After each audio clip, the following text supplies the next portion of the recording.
Back on World Championship Wrestling, this man, the American Dream, Dusty Rhodes, at one time held that world television title, now held by Tully Blanchard along with Baby Doll. You know, traveling throughout this country, Dusty Rhodes is recognized everywhere because of his hats, not his eyes, because of his hair, his ability, and his rap. Dusty Rhodes is known all over the world. They don't need to look at my face, my clothes, to know who I am. We're talking about $500,000 a year, not $100 a week, you understand? That's what we're talking about. Ric Flair going around the country talking about how great he is. I just got a letter from a person named Owens out in Portland that's going to send me a kiss real shortly. That's how strong we are. And Owens, I know that you're listening right now, and I'm going to be banned for you, understand?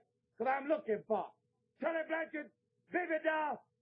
Now then, on this day right here, we're going to start taking care of business, and that is my world television title that you got around your waist. Woo! That right there, my friend, is the American Dream. Dusty Rhodes, man. Dusty Rhodes, as a kid back in the 80s, was probably my favorite wrestler, man. RiP to Dusty Rhodes. It's very sad to hear. But man, I so like just related to Dusty Rhodes. I felt he was a black man. I just felt he was a black man in a white man's body. Oh man, I just felt a kindred spirit to him. The man had so much soul. The man even had a white afro. His hair looked like wool hair.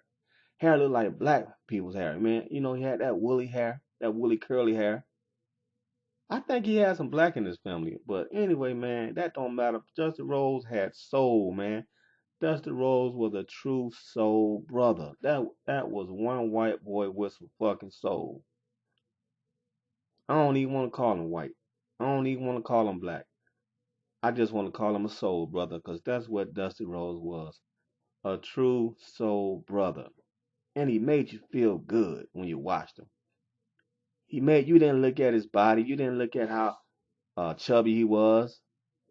Back then, it didn't matter what wrestlers looked like. I mean, the man could talk his ass off. The man got you emotional. The man got you excited. The man got you on his side when it was time to fight. When it was time to choose a side, you chose Dusty Rhodes. You cheered for Dusty Rhodes because you know Dusty Rhodes gonna bring that excitement in the ring. He gonna bring them great wrestling moves, super talented, and he's gonna get you excited, man, when he's talking. Epic matches the man had. Him and Ric Flair had some epic fucking matches. Ric Flair was always a weasel. Always had to cheat to win. I used to hate Ric Flair. He used to always had to cheat to win. One of the four horsemen in every big match. One of the four horsemen used to always help Ric Flair cheat to win. Ric Flair was the ultimate fucking villain, and Dusty Rhodes was the ultimate fucking hero, man. I remember the NWA is my best memories of Dusty Rhodes. NWA is probably my best memories of wrestling, period.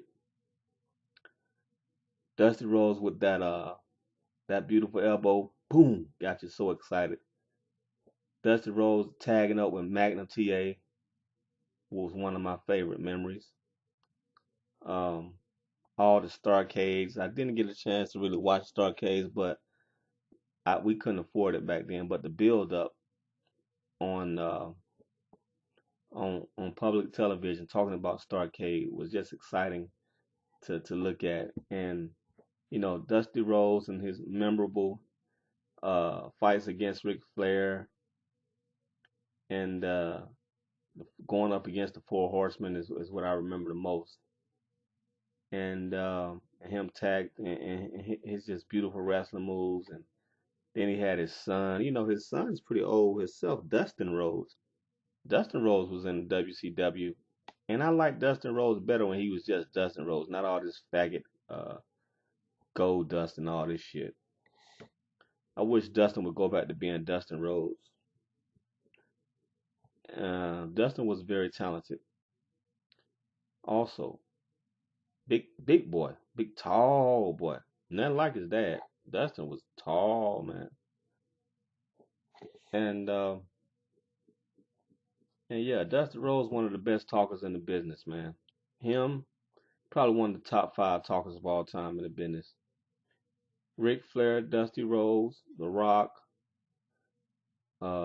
maybe Stone Cold, and who else was a great talker?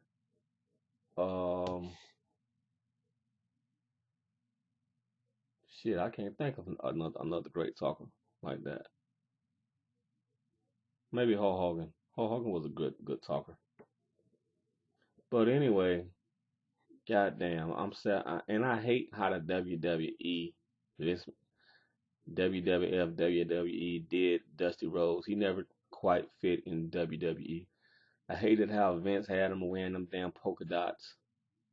Um, I felt Vince was mocking Dusty. I felt Vince disrespected Dusty, and that wasn't the Dusty Rhodes that I fell in love with. Wasn't my hero.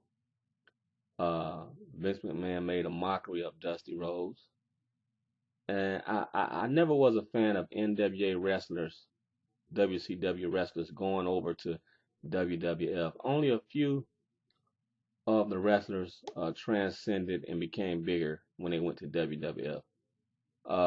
Chris Benoit, I think, became a bigger star at WWF, and it's very rare, and it's very rare to do that though. It's very hard to do that. Chris Benoit was one,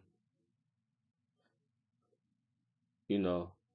It is very rare to do that, especially if Vince McMahon is trying to belittle your character.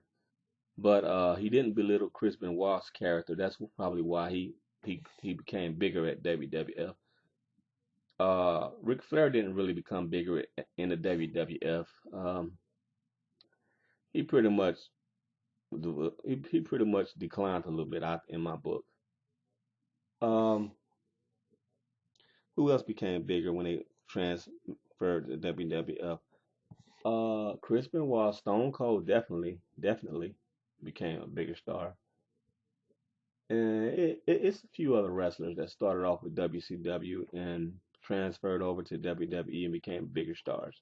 Not many, but there's a few that I only the ones that come to mind is Chris Benoit and Stone Cold. Um, Rock and Roll Express never went to the WWF. I don't know why, but they never went. I wish they would have, because that was my favorite tag team of all time. But anyway, this is about Dusty Rhodes, man, and in the '80s, that NWA movement was truly awesome. Dusty Rhodes kind of faded out in the '90s. You didn't see him in the WCW too much. He faded out. And I stopped watching wrestling too after, around probably 96, 95, 96, 97. That's when I really stopped watching wrestling a little bit. So I missed all the No Limit stuff with WCW. I missed all the WCW Wars, Monday Night Wars. I missed a lot of that. I stopped watching the wrestling when Hulk Hogan came in there. When he came to WCW, I really kind of stopped watching it. All that NWO shit, I really just stopped watching it, man. I wasn't watching it as much. So I missed a lot. And a lot of people are fans of that era as well. And that was a good era, but I just when they start changing the horsemen around, it just got lame to me. It kept bringing all these different keep all these different members of horsemen every week is a new member of the horsemen, and I just didn't like it. Ric Flair wasn't the same, didn't have the same swagger no more. Seemed to have lost his um seemed to have lost his confidence. So the WCW was laming off to me. Um, The last part of WCW I remember is probably Two Cold Storks. I forgot this guy, the black guy. I forgot his name. Damn, I forgot his name. It wasn't Too Cold Scorpio. I forgot his name, but that's when I really stopped watching. That's the last I remember. But yeah, because Dusty Rhodes was gone. I don't know what Dusty went. I think he went to WWE, and I wasn't gonna watch him with them polka dots on. And Vince McMahon just shitted on him, and you know he wasn't able to be Dusty in WWE. He wasn't. They didn't want to give him. He didn't get a title. I don't think he got a title. If he did, he didn't keep it long. But man, he's truly made an impact on my life.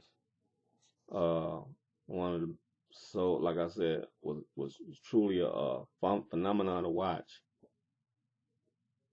A soul brother. Had great matches with the Russians, Nikita Koloff. He had some great matches. So yeah, man. I also remember epic match where he had him. He was going up. Well, he ran in the ring with a shovel. Big Boss Man. The Big Boss Man was there in the WCW. He was a new wrestler, and he was kicking everybody's ass. He wasn't known as Big Boss Man then. He was known as something else. Big Bubba Rogers, I think that he was known back then. But this motherfucker was kicking everybody's ass. And I remember when they were so scared of this guy, they came in Magnum TA and I think it was Magnum TA. I think it was Magnum TA and Dusty Rhodes came in with shovels, ran in the ring with shovels, because they were so intimidated by this motherfucker. This motherfucker was big, he was beating everybody's ass, and they ran in the ring with shovels. Wrestling was really real back then, man. Oh man, I miss it. I miss the excitement of it.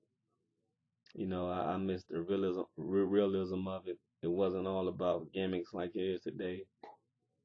And man, it was just an awesome time, a real authentic time, I would say. A real great emotional time, a great time to live in those times and watch wrestling, the beauty of it, the rawness of it.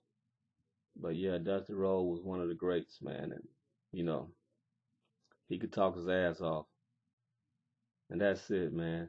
R.I.P. Dusty Rhodes. Sad to hear. Just goes to show you, we all getting old, man. When our heroes start dying, it's just a sign that we getting old.